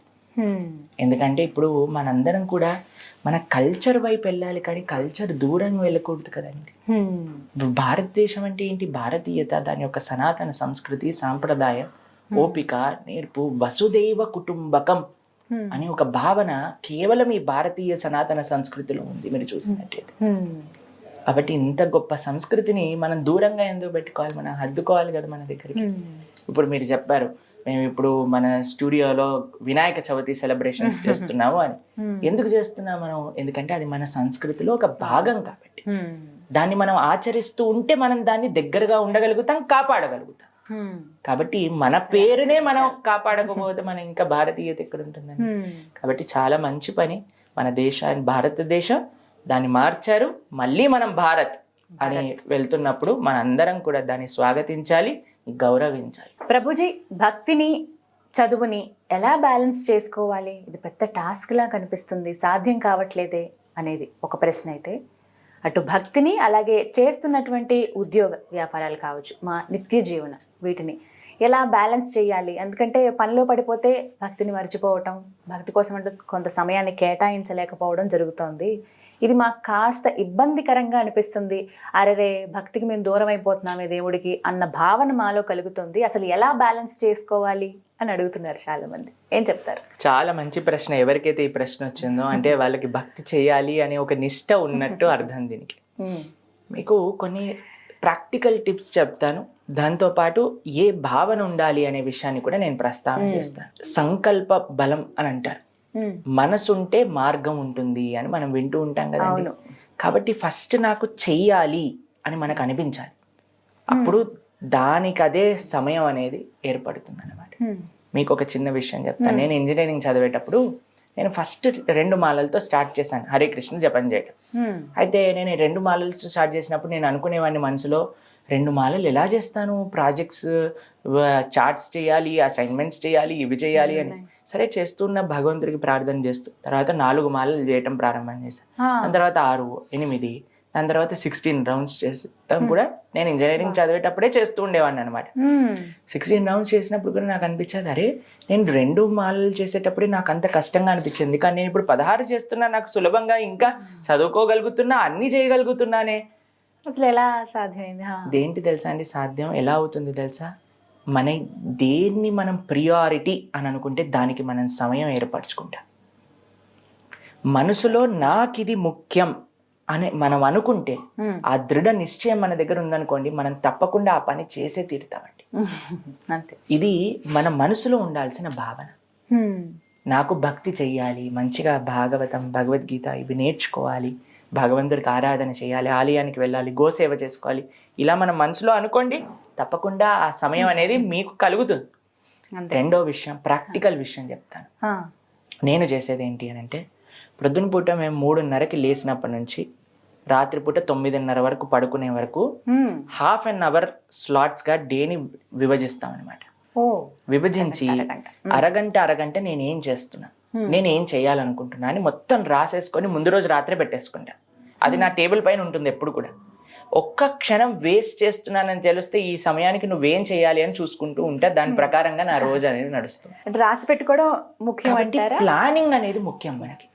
నేను నెసెసరీ మీరు రాసుకోండి అని చెప్పట్లేదు, కానీ ప్లాన్ చేసుకోండి. మీ సమయం ప్రొద్దు నుంచి రాత్రి దాకా ఏం చేయబోతున్నారు, ఎప్పుడు లేబోతున్నారు, ఎంత ఈ సమయాన్ని భక్తికి కేటాయిస్తున్నారు, ఎంత సమయం ఆఫీస్కి కేటాయిస్తున్నారు, లేదా చదువు కేటాయిస్తున్నారు, ఎంత సమయం రిక్రియేషన్ కేటాయిస్తున్నారు. నిజంగా మంచి అలవాటు అండి. కాబట్టి ఒక ప్రాపర్ బ్యాలెన్స్డ్ లైఫ్ అంటే ఏంటో తెలుసా అండి? మన యొక్క శరీరానికి మనం సమయం, మన యొక్క ఆరోగ్యం కోసం, 2 మన యొక్క కుటుంబం కోసం, 3 మన యొక్క ధర్మం కోసం. ఈ 3 కానీ మనం చేయగలిగితే ఎవరైనా సరే అది అప్పుడు పర్ఫెక్ట్ మార్గంలో ఒక పర్ఫెక్ట్ పర్సన్గా మనం ఉంటున్నట్టుగా అర్థం అన్నమాట. కాబట్టి ఇంకొక 3వ విషయం చెప్పిన, పైనున్న 2 అవ్వాలి అని అంటే ఎవరైతే ఈ పనులు చేస్తున్నారో వాళ్ళ యొక్క సాంగత్యంలో మనం ఉండాలి. వాళ్ళని అడిగి మనం నేర్చుకోవాలి, ఎలా మన డేని యూటిలైజ్ చేయొచ్చు, ఎలా వాళ్ళు బ్యాలెన్స్ చేస్తున్నారనే విషయాన్ని తెలుసుకొని మన జీవితంలో ఇంప్లిమెంట్ చేయాలి. కాబట్టి నాకు తెలిసిన ఎంతో మంది సైంటిస్టులు ఉన్నారు, ఇంజనీర్స్ ఉన్నారు, డాక్టర్స్ ఉన్నారు, స్టూడెంట్స్ ఉన్నారు, కిడ్స్ ఉన్నారు, అన్ని వాక్స్ ఆఫ్ లైఫ్లో ఉన్న వాళ్ళందరూ కూడా ఎంతో బ్రహ్మాండంగా భక్తి చేస్తున్నారు. అటు వాళ్ళ యొక్క బాధ్యతల్ని కూడా నిర్వర్తిస్తున్నారు. కేవలం మనం అనుకోవాలి, మనకు ఆ దృఢ నిశ్చయం అనేది ఏర్పడాలి.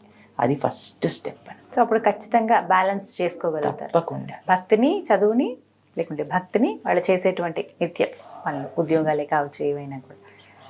ఏమన్నా మాకు టిప్స్ చెప్పండి సింపుల్గా. అంటే ఇంకా అది కష్టమైన, ఇంకా హెక్టిక్ వర్క్ ఉంది ఆ రోజు ఉద్యోగంలో, ఒక వారం రోజులు ఎక్కడికో బయటకు వెళ్ళిపోయాము, అవుట్డోర్ అది ఏవైనా కావచ్చు, అక్కడ పని ఎక్కువగా ఉంది వేరే దేశంలో లేకపోతే వేరే రాష్ట్రంలో, అక్కడ మాకు అసలు కనీసం టైం ఉండట్లేదు అని అన్న వాళ్ళకి ఎలా వాళ్ళు మేనేజ్ చేసుకోవచ్చు? ఇంకొక విషయం చెప్తాను. రోజంతా మీకు బాగుండాలి అని అంటే మీరు ప్రతిరోజు అందరు చేసే పనే అండి, నేను కూడా అదే పని చేస్తా. ప్రొద్దున లేవంగానే నా ఫోన్ని ఛార్జింగ్ పెడతా. ఛార్జింగ్ ఒకసారి మా ఫోన్ 100% చూపించంగానే ఇంకా నాకు నిశ్చయం లేదనమాట. రోజంతా దాన్ని ఎక్కడికైనా తీసుకెళ్ళచ్చు, ఏ ఫోన్ వచ్చినా ఏ పని ఉన్నా చేసుకోవచ్చు. దాని తర్వాత రాత్రికి చూస్తాం, ఫోన్ ఛార్జింగ్ అయిపోయిందని పడుకునే ముందు ఫోన్ ఛార్జింగ్ పెట్టేసి పడుకుంటాం, అంతేనా? కాబట్టి అప్పుడు మనకి నిశ్చయంగా ఉంటుంది, ఏం ప్రాబ్లం లేదు, రోజంతా బ్రహ్మాండంగా ఇబ్బంది ఉండదని. కానీ మీరు ప్రొద్దున పూట లేచి బయటకు వెళ్తున్న సమయంలో మీ ఫోన్ కానీ రెడ్ కలర్ సిగ్నల్ చూపించింది అనుకోండి, బిలో 10% అనే సైన్ వినిపించింది అనుకో, మీరు ఏమంటారండి? మొన్నే నాతోటి ఇది అయింది, యాంగ్జైటీ అనమాట. నాకు ఇప్పుడు ఎలా దొరుకుతుంది నా ఛార్జర్, ఎక్కడి నుంచి ఛార్జింగ్ పెట్టుకోవాలి అని ఒక అరగంట సేపు ఆలోచించి ఒకరితో ఛార్జింగ్ చెప్పించి వెంటనే ఫోన్కి ఛార్జింగ్ పెట్టించే పని చేశాను, అంతేనా? కాబట్టి మనం ఫోన్కి ఛార్జింగ్ పెట్టుకుంటే ఎంత నిశ్చయంగా రోజంతా ప్రశాంతంగా ఉండగలుగుతామో, అలా ప్రొద్దున లేవంగానే కొద్దిసేపు భగవంతుడి యొక్క ఆరాధన, జపము, నామము, భాగవతం చెప్పడం మనం చేసుకొని ప్రొద్దున ఎలా అయితే మళ్ళీ రాత్రి ఛార్జింగ్ పెడతారో, రాత్రి starting with Krishna, ending with Krishna, ఇది చేస్తే మధ్యలో అంతా మీకు బాగుంటుంది. కానీ కొంతమంది రోజంతా కూడా రెస్ట్లెస్గా, మనసు బాగాలేనట్టు ఎవరైనా దగ్గరికి వెళ్ళారనుకోండి, రోజు జాగ్రత్తగా వెళ్ళండి ఎందుకంటే ఈరోజు మూడు బాగాలేదు ఆయనకి. ఎందుకు ఇలా వస్తుంది అని అంటే మనం ప్రొద్దున రాత్రి ఛార్జింగ్ పెట్టలేదు, మన స్పిరిచువల్ బ్యాటరీని ఛార్జింగ్ చేయలేదు అనమాట. కాబట్టి మనము స్ట్రాంగ్గా ఉంటే మనం చేసే పని, చాలామంది ఏమనుకుంటారు తెలుసా, నాకు ఇప్పుడు పని ఉంది కాబట్టి నేను ఇది చేయను అని అనుకుంటారు. కానీ తెలుసుకోవాల్సింది ఏంటంటే, నువ్వు అది చేస్తే నీ పని ఇంకా ఎఫిషియెంట్గా నువ్వు చేయగలుగుతావు, సులభం అవుతుంది, ఇంకా బాగా చేయగలుగుతారు. అది ముఖ్యం అనమాట. కాబట్టి ఇది తెలుసుకున్నప్పుడు, అందుకే మేము ప్రతిరోజు కూడా అందరూ కూడా ప్రొద్దున లేవంగానే కృష్ణ భక్తికి సంబంధించిన జపం చేసుకోవటం, ఆరతి చేసుకోవటం, భాగవతం వింటాం, అయిపోయిందంటే నెక్స్ట్ రోజంతా పని చేయండి. దాని తర్వాత సాయంత్రం పూట కొద్దిసేపు కీర్తన వినటం, భగవద్గీత చదువుకోవటం, కుటుంబంతో కలిసి చేయండి. ఎంత ప్రశాంతంగా మీ రోజంతా ఉంటుంది అనే విషయాన్ని మీకే అర్థమవుతుంది అనమాట. It is simple, starting and ending. Prabhuji, ఈ మధ్య కాలంలో నేను ఒక వీడియో చూశానండి. కృష్ణుడు చనిపోయాడు, తను చనిపోయే ముందు ఈ విధంగా కొన్ని కార్యక్రమాలు, కొన్ని క్రియలు తాను చేశారు అని అన్నప్పుడు నాకు ఆశ్చర్యం అనిపించింది. దేవుడు నిజంగా చనిపోతాడా? ఆయన అంత్యక్రియలు ఇలా జరిగాయని కూడా చెప్తూ ఉన్నారు. అవి ఎంతవరకు నిజం? ఆ వీడియోలు నాకు మిమ్మల్ని అడిగితే కరెక్ట్ ఆన్సర్ వస్తుంది, నా సందేహం నివృత్తి అవుతుందని భావించాను. నిజంగా దేవుడికి మరణం ఉంటుందా? ఒక విషయం చెప్తాను మీకు. మనం ప్రొద్దున పూట లేసేసరికి సూర్యుడిని చూస్తామా? చూస్తాము. చూడంగానే ఈరోజు సూర్యుడు పుట్టాడు ఇప్పుడు అని అంటామా మనం?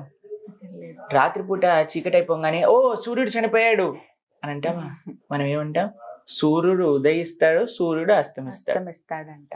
మనకి అస్తమిస్తాడు, మనకి సూర్యుడు కడిపోయినంత మాత్రం చేత సూర్యుడు వెళ్ళిపోయినట్ట, ఇంకెక్కడో వెలుగునిస్తున్నట్టు కదా. ఆయన నిరంతరం అలానే ఉంటాడు. కాబట్టి భగవంతుడు కూడా అసలు జన్మనే లేదు ఆయనకి. ఆయన భగవంతుడు ఎప్పుడు కూడా జన్మించడు మానవుడిగా, భగవంతుడు అవతరిస్తాడు, భగవంతుడు ఉదయిస్తాడు. ఉదయించిన సూర్యుడు ఎలా అయితే అస్తమించటం అని అంటే ఇంకొక ప్రదేశంలో ఉన్నారు, నువ్వు చూడలేకపోతున్నావు అంతే. కాబట్టి భగవత్ అవతారం కూడా ఒక దగ్గర పరిసమాప్తం అయిపోయింది అని అంటే ఇంకెక్కడో కృష్ణుడు లీల చేస్తున్నట్టు అనమాట. కాబట్టి భగవంతుడికి ఎప్పుడు కూడా మరణం అనేది ఉండదు. కానీ ఆధారాలతో సహా ఉన్నాయి, ఏ విధంగా చేశారు, చనిపోయాడు కృష్ణుడు అని కూడా. సరే, మీకు ఒక ఉదాహరణ చెప్తా. కృష్ణుడు 7 సంవత్సరాలు ఉన్నప్పుడు మనం చూస్తాం గోవర్ధనాన్ని ఎత్తారు. ఒక ఎడమ చేతి చిటికని వేలు పైన 21 కిలోమీటర్లు ఉండే ఒక పర్వతాన్ని, ఇప్పుడు మనం చూస్తే 21 కిలోమీటర్లు, ద్వాపర యుగంలో ఎలా చాలా విస్తారితంగా చాలా వైభవంగా ఉండేదని చెప్తారు. అటువంటి ఎత్తిన ఆయన మనకి ఒక చిన్న, మనం అప్పుడప్పుడు వింటుంటాం కదండి, ల్యాండ్ స్లైడ్ అయిపోయిందండి, లారీలు కార్లు అన్ని కూడా చట్నీ అయిపోయాయి, ఆ రాళ్ళు పడిగా అని వింటూ ఉంటారు మీరు, న్యూస్లలో వస్తూ ఉంటుంది. ఆ హిమాలయ ప్రాంతంలో ఒక రాయి పడితేనే మనిషి పోతాడు, అటువంటిది ఒక పర్వతాన్ని ఎత్తిన కృష్ణుడికి ఆ రోజు ఏం కాలేదు 7 సంవత్సరాల వయసులో ఉన్నప్పుడు. తాను మథురకెళ్ళి మథుర నుంచి చదువుకోవడానికి సాందీపని ముని ఆశ్రమానికి వెళ్ళినప్పుడు గురు దక్షిణగా మీకేం కావాలి అని అంటే, చనిపోయిన నా కుమారుడు కావాలి అని అడిగితే యమధర్మరాజు దగ్గరికి వెళ్ళి చనిపోయిన గురుపుత్రుణ్ణి తీసుకొచ్చి గురువు గారికి దక్షిణగా ఇచ్చారు ఆయన. మూడవది మనం లాస్ట్ టైం కూడా చెప్పుకున్నాం, ప్రహసన అనే ఒక పర్వతం పై నుంచి జరాసంధుడు యుద్ధం చేసినప్పుడు కృష్ణ బలరాములు ఇద్దరు కూడా ఎన్ని యోజనాలు విస్తీర్ణం ఉన్న పర్వతం పైన నుంచి దూకితే ఆయనకి చిన్న ఫ్రాక్చర్ కూడా అవ్వలేదు.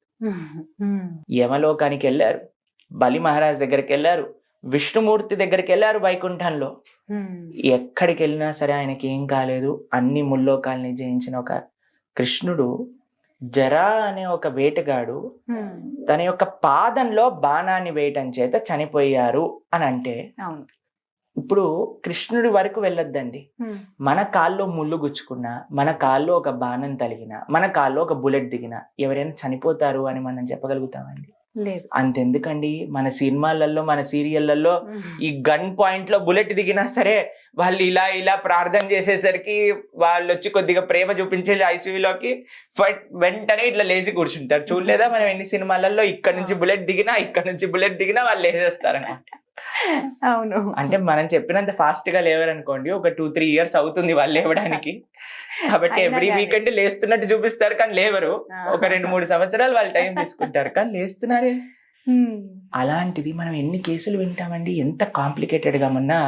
ఒక దేశంలో భూకంపం వచ్చినప్పుడు ఒక చిన్న పిల్ల 6 నెలల వయసు ఉండే 4-5 రోజులు కింద చిక్కుకుపోయినా సరే తీసినా సరే ప్రాణం ఉంది. ఇంత ఘోర విపత్కర పరిస్థితిలో నుంచి ఒక మానవ మాత్రుడు బయటకు వచ్చేసాడు. ఒక చిన్న బాణం పాదాల నుంచి తీసినాక కృష్ణుడు చనిపోయాడు అని చెప్తే ఎంత ఇల్లాజికల్ చెప్పండి. కాబట్టి భగవంతుడికి ఎలా అయితే మనలాంటి జన్మ లేదో మనలాంటి మరణము కూడా భగవంతుడికి లేదు. భగవంతుడికి అవతారం తీసుకుంటారు, అవతార పరిసమాప్తి చేస్తారు. కృష్ణుడు గురించి మనందరికి అసలు కృష్ణుడు ఉన్నాడు అని తెలిసేది మన శాస్త్రం నుంచే కదండి. మీకు కాకుండా ఎక్కడి నుంచి ఏం తెలుస్తా? ఈ మధ్యలో మనం ఇంటర్నెట్ నుంచి తెలుసుకుంటున్నాం కానీ అది మనం చేసే తప్పు. శాస్త్రాన్ని అధ్యయనం చేసినప్పుడు భాగవతంలో మనం లాస్ట్ టైం కూడా చెప్పుకున్నాం, ఉద్ధవుడు కృష్ణుడి యొక్క సంవాదంలో ఏం రాసింది తెలుసా? ఆ జరా అనే బోయవాడు ఆ యొక్క బాణాన్ని వేస్తారు, వెంటనే పరిగెత్తుకుంటూ వచ్చి కృష్ణుడికి ప్రణామం చేస్తారు. ఆయన, అయ్యా నీ పైన బాణం వేసేసాను తెలియక, ముల్లోకాల్ని జగన్నాథుడివి నువ్వు నీ పైన బాణం వేశానంటే భగవంతుడు ఏమంటారు తెలుసా? ఏం పర్వాలేదు, నువ్వు నా చెప్పిన విధంగా నేను అనుకున్నదే నువ్వు చేశావు కాబట్టి నువ్వు ఇప్పుడు వైకుంఠానికి వెళ్ళిపో అని అంటే ఆయన 3 సార్లు ప్రదక్షిణ చేసి వైకుంఠానికి వెళ్ళిపోతాడు. బాణం వేసిన వాడు, బాణం తగిలిన వాడు చనిపోతాడా? ఎంత విశేషం చూడండి అసలు, ఎలా మాట్లాడతారు జనాలు. కాబట్టి ఆయనకి బాణం తలుగుతుంది, అయినా సరే దాని వల్ల ఏం జరగదు ఆయనకి. తర్వాత ఏం జరిగింది? అందరు దేవతలు వచ్చి మొత్తం ట్రాఫిక్ జామ్ ఏర్పడిపోతుంది అనమాట ఆకాశంలో. అందరు దేవతలు విమానాలు పుయ్యి పుయ్యి పుయ్యి అని హారన్ కొడుతున్నారు, మేం కృష్ణుని చూడాలి మేం కృష్ణుని చూడాలి అని. అందరూ బ్రహ్మాది రుద్ర ఇంద్ర వరుణ వాయు చంద్ర కుబేర అందరు దేవతలు కూడా ఉంటారనమాట. అయ్యా మా కోసం నువ్వు ఈ ప్రపంచంలో అవతరించావు, మా అందరిని కాపాడడానికి, ఈ శిక్షణ చేసి మమ్మల్ని అందరినీ రక్షించడానికి నువ్వు వచ్చావు. నువ్వు ఇప్పుడు వెళ్ళిపోవడానికి భగవంతుడు సంకల్పం చేసేసుకున్నారు. అప్పుడు అందరూ కూడా తమ కృతజ్ఞత వ్యక్తం చేస్తూ పుష్పవృష్టిని కురిపిస్తారనమాట భగవంతుడి పైన.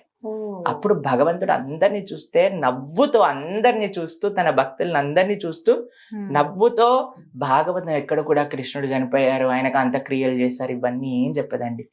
ఆయన శరీరంతో ఆయన కృష్ణ స్వదాగోపకతే, ఆయన యొక్క స్వధామం అంటే గోలోక బృందావనానికి చేరుకున్నారు. శరీరంతో సహా, శరీరాన్ని వదిలేసి కాదు. శరీరమే లేనప్పుడు ఇంకా అంతిమ సంస్కారాలు ఎక్కడున్నాయండి? కాబట్టి మనకి వేరు, మనం ఆత్మ దాల్చి శరీరం. వాచాంసి జీర్ణాన్ని యథా విహాయ, ఒక కుర్తా నాది చినిగిపోయింది అనుకోండి, ఈ కుర్తా తీసి కొత్త కుర్తా వేసుకుంటాం. అలా ఆత్మకే మరణం లేదు. ఆత్మని సృష్టించిన వాడికి చనిపోతాడంటే ఎలా నమ్ముతాను చెప్పండి?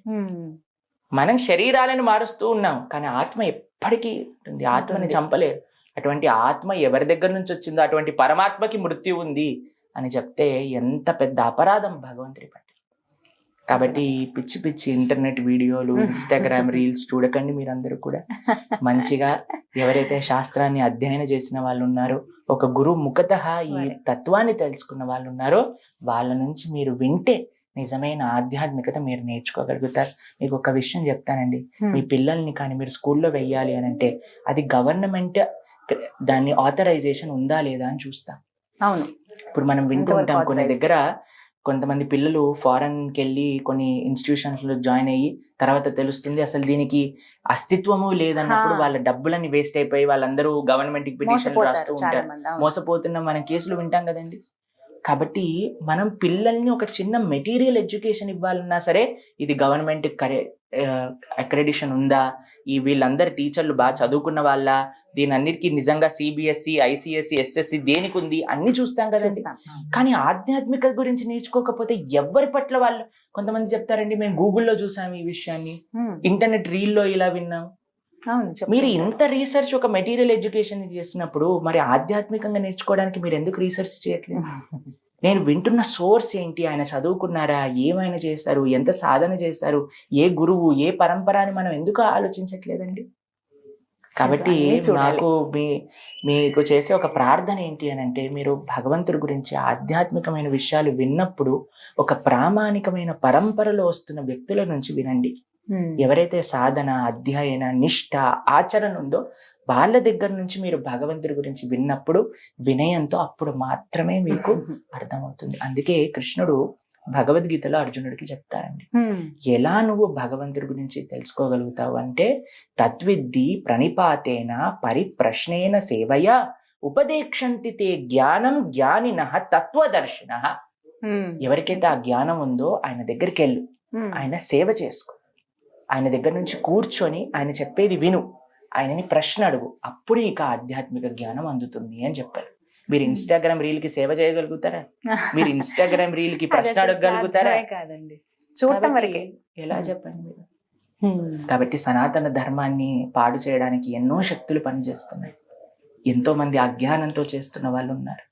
ఈ రోజు మేము ఇక్కడికి వచ్చి టీవీ మాధ్యమంగా ఎందుకు చెప్తున్నాం అని అంటే, ఎంతమందికి తప్పుడు ఇన్ఫర్మేషన్ వస్తుంది. ఆ తప్పుడు ఇన్ఫర్మేషన్లో మనకి 4 మంచి మాటలు, ఏవో నేను చెప్తున్న మాటలు కాదండి, ఇది మన ఇంతమంది ఋషులు, ఆచార్యులు, గురువులు తమ జీవితాన్ని అంకితం చేసి ఇచ్చిన శాస్త్ర సారాంశాన్ని మా గురుముఖతః మేము విన్నాం. కాబట్టి ఒక 10 మందికి మంచి విషయాలు ఒక పోస్ట్ మ్యాన్ ఎలా అయితే డెలివరీ చేస్తారో అలా మేము ఇక్కడికి వచ్చి డెలివరీ చేయడానికి మీకు ప్రయత్నం చేస్తున్నాం అన్నమాట.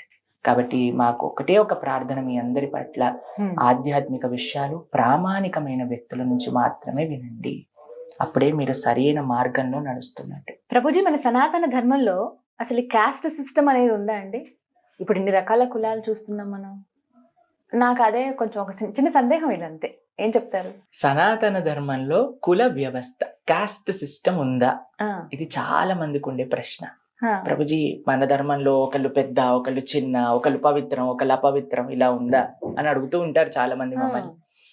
సనాతన ధర్మంలో కుల వ్యవస్థ లేదు, వర్ణ వ్యవస్థ ఉంది.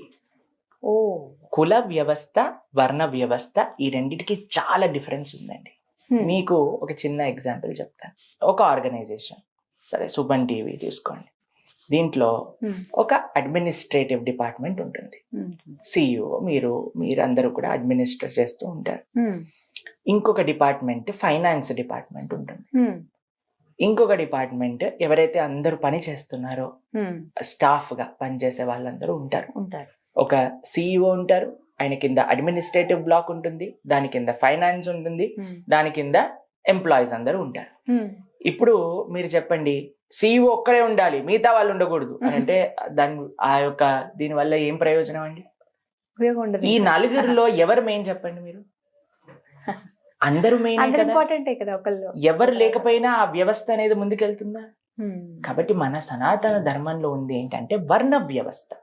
బ్రాహ్మణ, క్షత్రియ, వైశ్య, శూద్ర, ఇందులో ఎవరూ తక్కువ కాదు, ఎవరూ ఎక్కువ కాదు, అందరూ సేమ్. వర్ణము అనంటే వ్యవస్థ నడవడానికి ఉండే డిఫరెన్సియేషన్. ఒక్కొక్కళ్ళు ఒక్కొక్క పని. బ్రాహ్మణులు అని అంటే ఏంటి? Teachers. Kshatriyas protectors. Vaishyas business man. Shudras employees. ఇప్పుడు మీరు ఐటీ ఎంప్లాయీని చూసి ఏయ్ నువ్వు అపవిత్రం అని అంటావా? ఎందుకంటే everybody has their own way to play. చాలా మంది ఏమంటారు తెలుసా అండి, ప్రభుజీ మన వేదాలలో ఉన్నాయి, బ్రాహ్మణులు భగవంతుడి యొక్క ముఖంలో నుంచి వచ్చారట, క్షత్రియులు భుజాల నుంచి వచ్చారట, వైశ్యులు తొడల నుంచి వచ్చారట, శూద్రులు పాదాల నుంచి వచ్చారట. మీరు గంగా నది ఎక్కడి నుంచి వచ్చిందో తెలుసా అండి? విష్ణు పాదోద్భవీం గంగా అని అంటారు. విష్ణుమూర్తి యొక్క పాదాల నుంచి వచ్చింది గంగా నది. మనందరం ఏమో గంగా నదికి పవిత్రం అవ్వడానికి స్నానం చేయడానికి వెళ్తూ ఉంటాం. విష్ణు పాదాల నుంచి వచ్చిన గంగ పవిత్రం చేసినప్పుడు విష్ణు పాదాల నుంచి వచ్చిన శూద్రులు ఎందుకు పవిత్రలైపోయారు చెప్పండి? ఎక్కడ ఈ లాజిక్ పనిచేస్తుంది చెప్పండి? మీకు ఇంకో విషయం చెప్తా. మీరు పెద్దల్ని కలవడానికి వెళ్ళారు, వాళ్ళ యొక్క ఆశీర్వచనం తీసుకోవాలి అనుకుంటున్నారు. వెంటనే మీరు ఏం చేస్తారండి? పాదాలకి నమస్కారం. పాదాలు పట్టుకుంటారా లేదా తల పట్టుకుని ఊపేస్తారా? పాదాలనే కదండి మనందరం పట్టుకునేది. పాదాలు పట్టుకుని ఆశీర్వచనం అడుగుతాం. అంతే. భగవంతుని కూడా సమాశ్రితాయై పద పల్లవప్లవం, స్వామి నీ యొక్క పాదాలని ఆశ్రయించ. మన శిరస్సు పైన కృష్ణుడి యొక్క పాదాలని మనం ధరిస్తాం. కాబట్టి పాదాలు ఎప్పుడు అపవిత్రం అయిపోయాయి? అన్నిటికంటే పరమ పవిత్రమైన పాదాల నుంచి వచ్చినప్పుడు పాదాల నుంచి వచ్చిన వాళ్ళు ఇంకెంత పవిత్రులుగా ఉంటారు. నిజమే. కాబట్టి ఇవన్నీ కూడా ఈ ధర్మంలో ఉండే తప్పులు కాదండి. ఈ ధర్మం అందరినీ కూడా సమానంగా. మీకు ఒక విషయం, ఆశ్చర్యమైన విషయం చెప్తాను. మనం భాగవతంలో రిషభదేవుడు అనే ఒక రాజుగారి గురించి వింటాం అనమాట. ఆయన భగవంతుడి యొక్క అవతారం కూడా రిషభదేవ. ఆయనకి 100 మంది పిల్లలు. 100 మంది పిల్లల్లో 81 బ్రాహ్మణులు అవుతారు, 10 మంది క్షత్రియులు అవుతారు, 9 మంది మహాభాగవత వైష్ణవులు అయిపోతారు. ఒకటే ఒక కుటుంబంలో ఒక తండ్రి గారి పిల్లలు 81 మెంబర్స్ బ్రాహ్మణులు అయిపోతారు, 10 మంది క్షత్రియులు అయిపోతారు, రాజ్య పరిపాలన చేస్తారు. అందులో అందరికంటే పెద్దవారే భరతుడు. ఆయన వెనకాలనే ఈ దేశానికి భారతదేశం అని పేరు వచ్చింది అనమాట. ఇంతకు ముందు ఇలావృత వర్షం అని పిలిచేవారు, ఆయన తర్వాత భారత వర్షం అని పిలుస్తున్నారు. కాబట్టి చూడండి, మీరు విశ్వామిత్రుని కూడా చూస్తారు, ఆయన ప్రయత్నించి బ్రహ్మర్షి అవుతారు. కాబట్టి కేవలం పుట్టిక చేత మీరు ఈ కులానికి సంబంధించి, కులం అనే వ్యవస్థే లేదండి, వర్ణంకి సంబంధించిన వాళ్ళు. ఇప్పుడు చూడండి, ఇద్దరు మదర్ ఫాదర్ డాక్టర్. పుట్టిన పిల్లవాడు కూడా మీరు డాక్టర్ అండి అని చెప్తావా? డాక్టర్ కాదు, వాడికి డాక్టర్ అయ్యే ఛాన్సెస్ చాలా ఉన్నాయి వాడు అవ్వాలనుకుంటే. కేవలం పుట్టుకతో వాడు పిల్లవాడిని పుట్టిన డాక్టర్ ప్రణవ్ అని పెట్టేస్తారా? డాక్టర్ ఫ్యామిలీలో పుడితే లేదు, పెట్టాం కదా. అడ్వకేట్ కుటుంబంలో పుట్టినంత మాత్రం అడ్వకేట్ అనేస్తామా? వాడు అడ్వకేట్ అవ్వాలి. మీకు ఇంకో విచిత్రం తెలుసా అండి? ఇంతకు ముందు అలా ఉండేదేమో, కానీ ఇప్పుడు నాకు తెలుసు వాళ్ళ 3 generations డాక్టర్స్, కానీ ఇప్పుడు ఆవిడ ఫ్యాషన్ డిజైనర్. ఒక ఫ్యామిలీ తెలుసు నాకు, 3 generations అడ్వకేట్స్, ఆయన ఇప్పుడు ఫోటోగ్రాఫర్. కాబట్టి ఇప్పుడు ఎలా నడుస్తుంది మన యొక్క విచిత్రం చూడండి, ముందుగా ఊహించలేము. కాబట్టి కృష్ణుడే తయారు చేశారు. చాలా మంది అడుగుతారు, కృష్ణుడు చేయలేదేమో, మనుషులు చేశారు. కాదు, చాతుర్వర్ణ్యం మయా సృష్ట్య గుణ కర్మ విభాగశ. భగవంతుడు భగవద్గీతలో చెప్తారు, గుణం అని అంటే క్వాలిటీ, కర్మ అంటే చేసే పని, కేవలం పుట్టుక కాదు. కాబట్టి మనం చేసే పని, మనకుండే గుణాలు. మీకు ఒక విషయం చెప్తా. బ్రాహ్మణుడు అంటే ఎవరు అంటే దానాన్ని తీసుకొని తన జీవితాన్ని గడిపేవారు. క్షత్రియుడు అని అంటే ట్యాక్స్ ద్వారా తన జీవితాన్ని గడిపేవారు.